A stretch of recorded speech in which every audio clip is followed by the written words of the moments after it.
Hey there, and welcome to GrayHaired.Tech Google number 30, finally. I apologize for the time I've been gone. I've been very busy here in the Doyle household, job change, a lot of other stuff going on, so you have to bear with me. But today, finally, we're going to get to Google number 30, the last part of Google, which is something that's just changed, and also a preview of things to come, kind of. A tease for you anyway. So let's get started. Google number 30, all about the change in Google Meet. Google Meet, we talked about before a few videos back. As a matter of fact, it was on this video right here. So you can click that link up there real quick and get to it. And here's the website if you want to go visit it also. But anyway, Google Meet is the newer version of Google Hangouts. Google Hangouts was a free one that everybody got that would allow you to call people, have a little short meeting with a person one-on-one or a couple, things like that. But now Google has come out with Google Meet, which is found at, if you want to just log into it, I'll just go here and show you.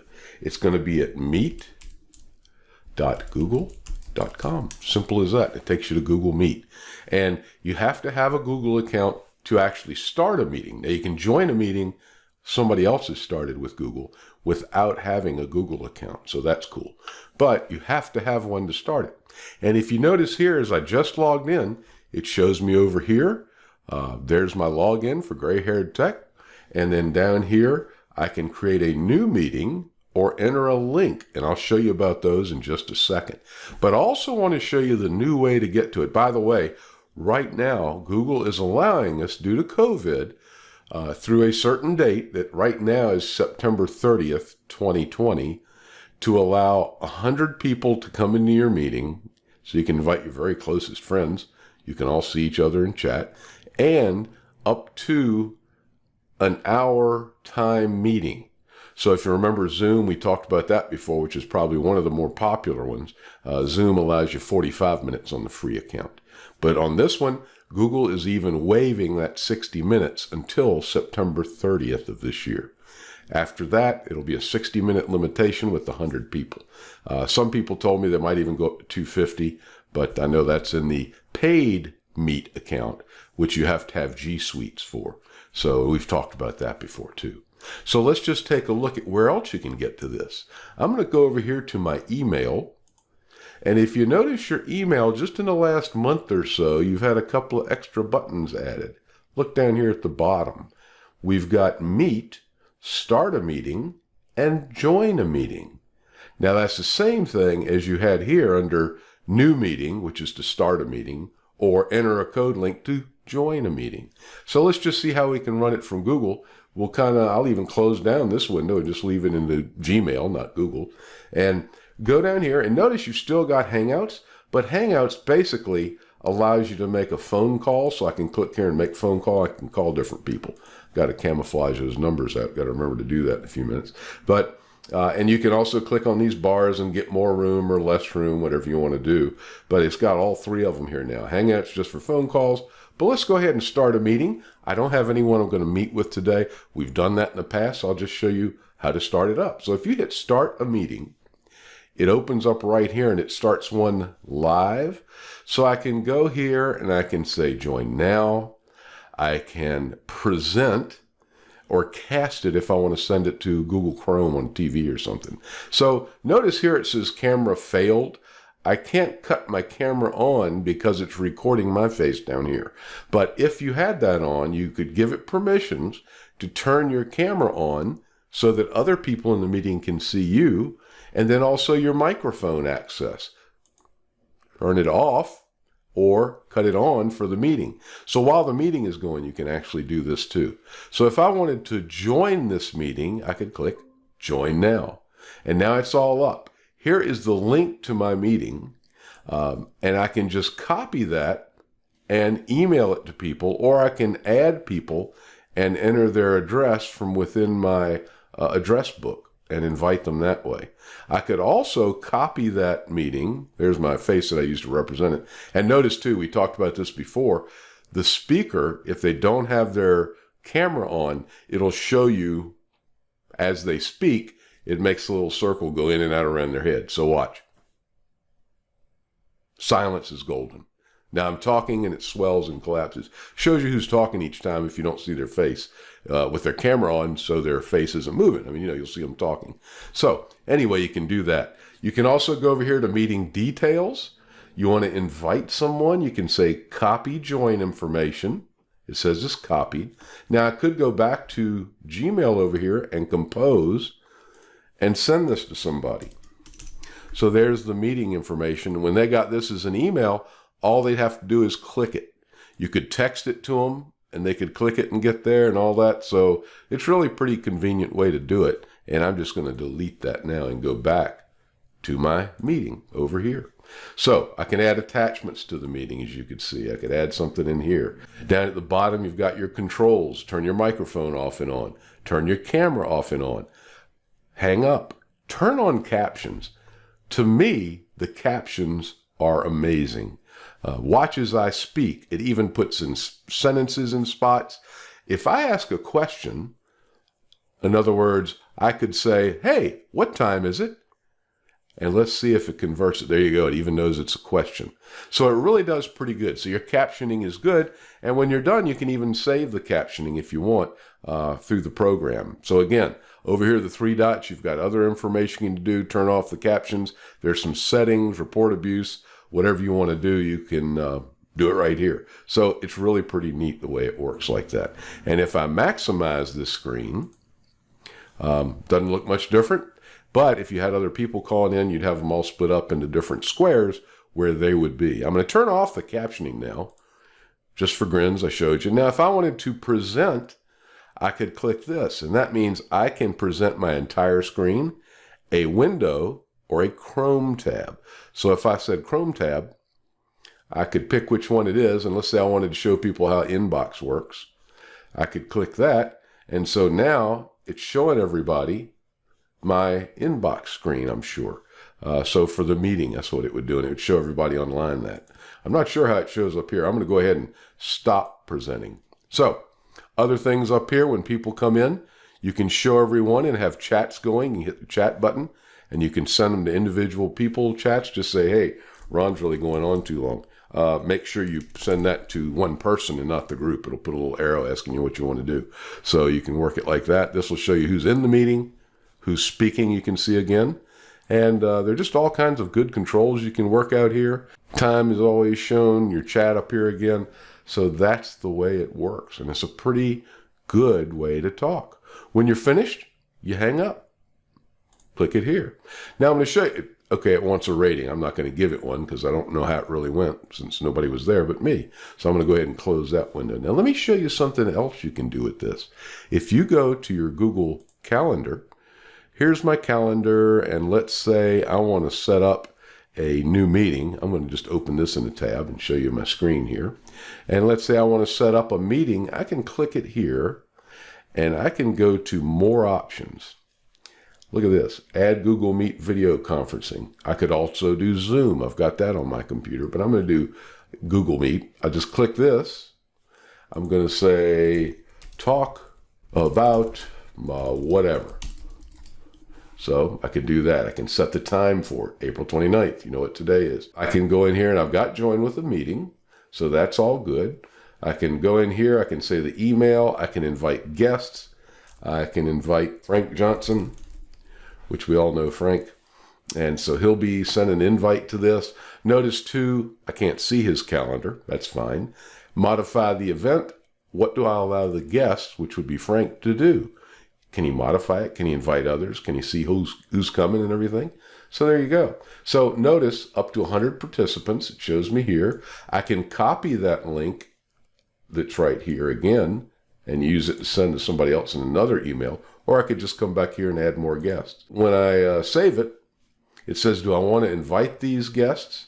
Do I want to dismiss this? Don't send it or send it? I can certainly send it, but I think Frank's a fake email address, so I'm just going to say don't send. And then, so here it is in my calendar. If I double click it again later, I can come back to it. I could add a location, probably say online, or I could even copy the URL here, the link, meeting link, And I could even paste there for the location just to make sure everybody gets it. I can add more guests to it to bring them in. Other actions you can go to, but this is all for your calendar and not your meeting. There's the number and everything. If this were sent out to Frank, they would ask for a meeting ID. And let's go back over here. If I want to say join a meeting, I can put in the code. It's right at the end of that meeting request and hit join. And it's going to pop up here and say, which account am I joining with? I'll say joining with GrayHaired.Tech. Make sure you enter the correct meeting ID. Return to home screen because that meeting isn't coming up until 2 o'clock. Don't worry about it. That's just kind of a fake, but to show you how you can work about it. Now I can also go over here and right click it and say, I want to delete this meeting. I set it up. So it's going to say add an optional option for cancellations to people. I could say canceled because of whatever and then just send it. But remember, I didn't send this to begin with, so I just deleted it here. There you go. And it's pretty much simple as that. Notice too, it checked that email for Frank Johnson. There is no such thing. I made that email address up, so it's not really there. So that's what those mail delivery subsystems are telling me. That's how you get in. That's how you go to your events. And notice too, if we go back once again, we go to meet.google.com. Same thing. I can start a new meeting from here with this account, and I can enter a code again, which I showed you earlier, and hit join. It's not going to be active because couldn't find the meeting you're going to join. I canceled it, so that number is no good anymore. So I can delete that. Also, this is how it would look if we had 9 people in our meeting, and as they speak, you'd see the little green bars jumping up here. So right now, Jack is speaking on this picture. And notice too, red dot, that means they've gone down to the bottom of their screen and muted. I always suggest when you're in a meeting, if you're not talking, click that little mute button. Because then if you cough, clear your throat, forget you're online, take a drink, and your ice bangs up against your cup like mine does sometimes, people aren't going to hear it. So they won't be distracted by your noises. You might have a dog in the background or something going on that you don't notice, but everybody else will. So if you're not speaking, like these two are, both Jack and, what's her name, Jessica, they're speaking. Nobody else is with the green dots, but these two have muted, which is smart. If you're not speaking, mute yourself so that weird sounds don't happen. So that's what I wanted to show you today about meetings. Everybody gets it now. It's free. Used to it cost, but now Google Meet is free for any person with a Google account. So you've got it. Some things may change once Corona is over, once that thing is gone. But right now they're extending the time and you got 100 people. I have a feeling the 100 will stay there, but it may go up for the purchase version. The purchase version has a few more options too. There you go. This is where they are. I have a feeling over time Hangouts is going to go away and everything in Hangouts will move over to Meeting. But right now they're two separate programs, although not many people are using Hangouts anymore. The next thing I want to show you is what to expect with my next podcast class. It's going to be about Windows, and I want to get you excited and set up something to show you that you've probably never seen before. Let's take a look at how to do Windows clipboard history. You're going to love it, especially if you do a lot of copying and pasting. So let's take a look real quick, just to whet your appetite for Windows 10 classes coming next. Everybody knows how to do copy and paste. Now I'm going to take this window. By the way, you may not know this either, but if I want this window to occupy the right side of my screen, I click on the title bar, hold down the Windows key, and hit the right arrow key, and it slams it over to the right. If I hit it again, it'll bring it over there. It just keeps going across the screen to the right. Or I could do it to the left and pop it over. Or I could do left and up. It'll fill the top quarter of the screen. Then go over there and it'll be the quarter. So you can split it into quarters using the Windows and any of the arrow keys and play with it. The only thing in Windows key up will fill the screen, and Windows key down will minimize it, but the Windows key up doesn't bring it back. So you always have to go click it to bring it back up when you want to get the screen back to the way it was. So anyway, that's just one thing right now. So I'm going to send it over here to the right. And I'm going to open up a Word document, a blank Word document, and show you some things you probably already know. I'm going to open up a blank. I'm going to do Windows left arrow and let that fill this half of the screen. So now we're good. So these are just going to be sample pastes. And maybe I should spell that. So right click, simple, sample. Okay. So we'll go down here. Now, to paste something, you can paste anything you want. You know about copying.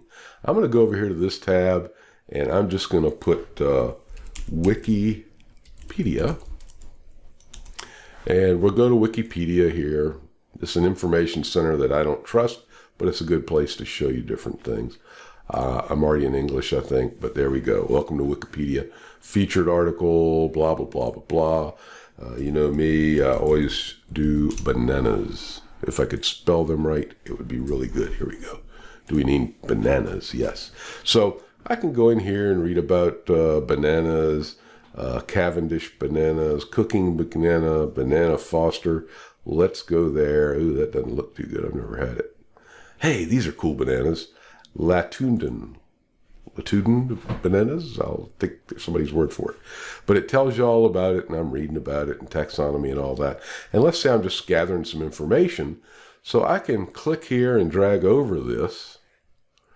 Now I can copy it. There's different ways to copy. Control C will copy it. Right click and do copy. And there's probably a bazillion other ways you can do it too. So then I go to paste, and I come over here and I do Control V. And there's what I just copied. It even keeps the links in there for me. And notice too, it changed the size of my text to this one. That was the last thing I typed. So then I go over here and I say, oh, diseases. Let's get diseases. Panama disease is what they can get. So I say, oh, during the 50s. So let's check about this. So I could copy this information. Right click or Control C, copy. And go down here and paste. And there's that. Now I pasted this one this time. It's just a regular paste. You can right click and do different ones. Some will copy here's the different paste too. And this isn't Windows, but it's Word and other items too. You right click and go to paste. This will keep the source formatting. So it keeps any of the links or anything. This will do the merge formatting and put it in the format that I've got the page set up, which is basically a Verdana script, which is what I use. And the last one, we'll just paste it with text and no links. So you don't get those links for like cultivar and Cavendish banana and Gross Michael banana. So I'm just going to right click here and I'm say just paste the text. So that's what I did up here. So to make it different, I'll just paste it with the links. There you go. Same thing. So let's say for some reason I accidentally delete this part and I'm like, oh man, I didn't need to do that. Now there are other ways to bring it back, but I'm like, I need to repaste that. But when I paste, all I get's the last thing I copied. Well, that's kind of crummy. I'm going to have to go back to where I was, find where I was, and copy and was this what I copied? Yeah, I think so. And I could copy it and repaste it. So that wasn't too bad. But let's say it happens later, some other later time, and you want to copy this and paste it. So I'll copy this and I'll paste it again without the links, just to show you. And so there it is. I got it back. But it took a little bit of hassle. Watch the following. This is super. I'm going to go ahead and delete all this that I've copied in here. We'll go to another page in a minute, but here's the setting I want you to go to. Click over here on your Windows button and type in clipboard.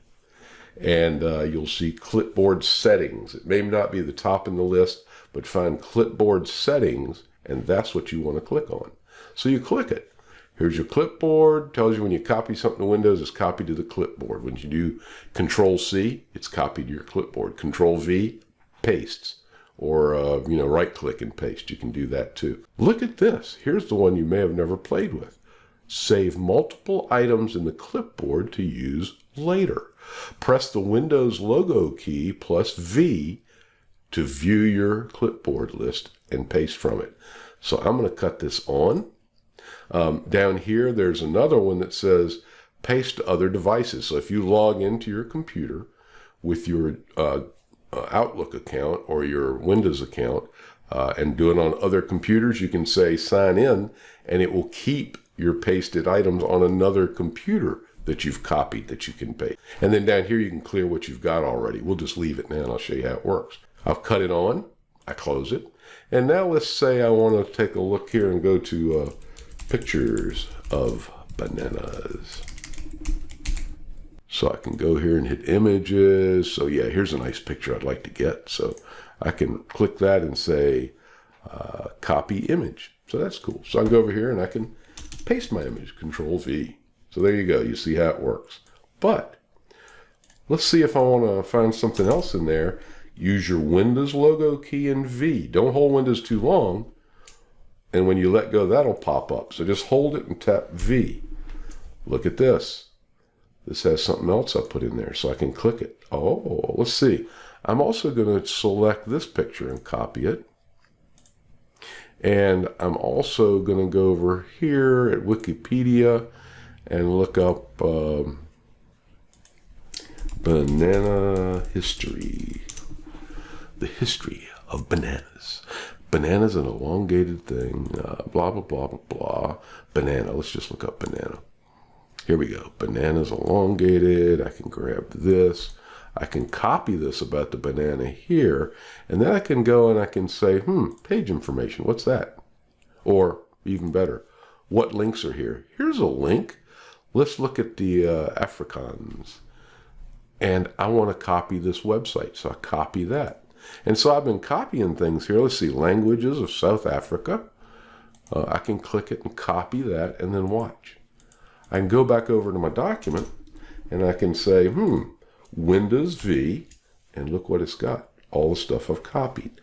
Now it will not keep graphics if they're too large. So apparently those graphics were a little too big other than this one. And it doesn't hold them in the clipboard. It only holds up to 4 megabytes in picture size. This one would probably be okay if we copy this image. Let's just see here. I'm guessing sometimes images are not as good, but look, I've got my links. I've got the words I copied. So let's say I want to put the link here for one of those. So I do Windows V, and I say, yep, here's the link I wanted to use. So I can pop that link in, and then I can say, oh, Windows V. I want to go up here and pop this link in next, and then also want to put in, whoops, I just hit Control V, Windows V. I can say I want to put in this information about the banana, what it is, and put that in. So there that is. So it will keep up to 25 copied items in here. Now let's say you've got one that you want to keep forever. Maybe you put your signature in. Let's say I do a signature on here and I say Ron Doyle. I'll just put GrayHaired.Tech and a phone number, 555-555-5555. And I can go up here, and I just made the space differently. There we go. And let's say I want to use this. Oh, and I also want to put a link here. So I'm going to click that, and I'm going to go up here, and I'll hit Insert. A link. A link. And I would make that link https://GrayHaired.Tech/ You don't have to put the slash, but I did. So look, I can do that. So I can copy this just like I did everything else, but watch what extra I can do. I can do the Windows V. Here it is. I can come up here and say, hit these 3 little buttons. You've gotten delete, jump down to the bottom, clear all, which should clear all these out, or pin.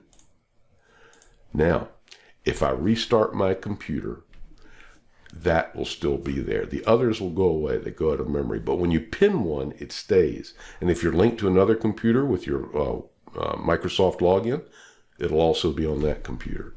So there you go. So now I can shut this down if I want. It doesn't matter. I can close this window. I can bring up a text document, and I can still do Windows V. Pop in that. It doesn't have a link because this program doesn't contain links. But if I put it in Word, which I just didn't open that up because it takes a little longer to start, open up a blank.